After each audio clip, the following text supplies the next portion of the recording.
Hi. So I've got 4 questions for you. 4 questions that will help you be a better leader, better manager, somebody who learns more effectively. This is my home for about 30 hours. I'm on a train between Chicago and Glacier National Park. I'm somewhere in North Dakota at the moment. But having time on a train made me think about just how much being on a train and this journey is a bit like journey through life and one's career. Because there's opportunities to talk to all sorts of people on this train. Some are forced, like when you go to dinner and you sit with different people on a different table because they have not a lot of space. And some is not forced. There's lots of people in these other little compartments who, when you get off at stations, you can have a chat to and have some very interesting conversations. So my first question is, how much do you communicate and collaborate? Collaboration is a key skill, possibly more so than any other skill in terms of how much it's become more important over the last 5 or 10 years. Collaboration is absolutely key. So how much do you collaborate, or how much do you only communicate when you're forced to? Because having these key conversations and having collaborators will put you in a lot stronger position when you come up against problems. So secondly, how do you deal with problems? You've got to have a plan.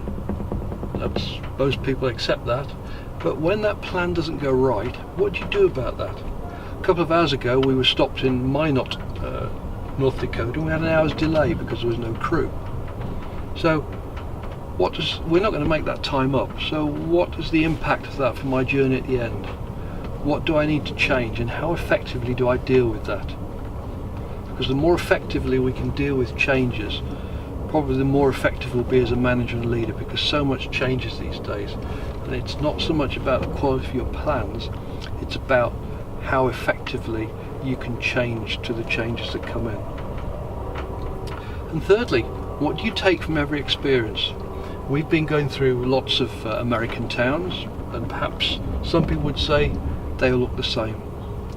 But I would say they're different. Every time you go through them, there are little differences. And as I say, we were stuck at Minot, and have a look at these photographs.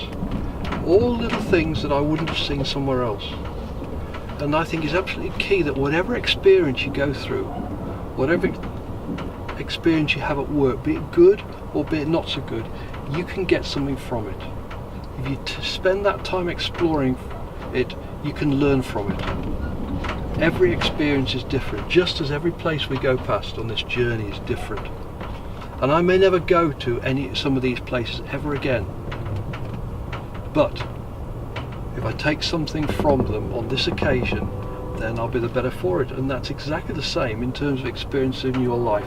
When you're at work, every experience is different, and you'll never have that same experience again, but there will be things that you can take forward to other situations. My final question is, do you really know the difference between solitude and loneliness? There is fantastic solitude in terms of this 30 hours on the train for reflection. There is no internet, so it is purely about reading, thinking, talking to people.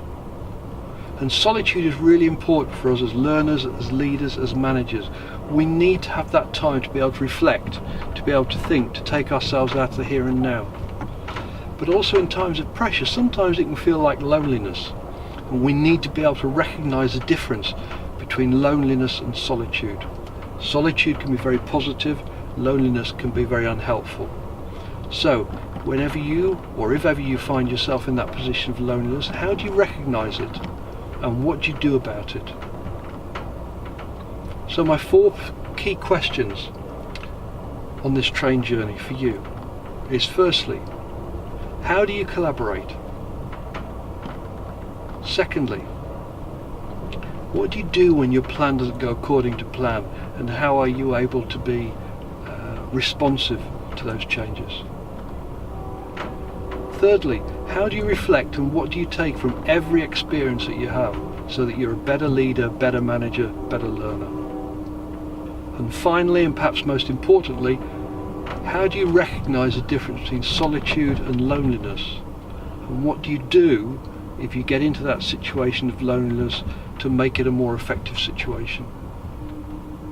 I've got a lot of time to think about those questions on the train, and I hope you can find a bit of time to think about them, because they are key questions in relation to key skills that we need to be effective. Thanks for listening.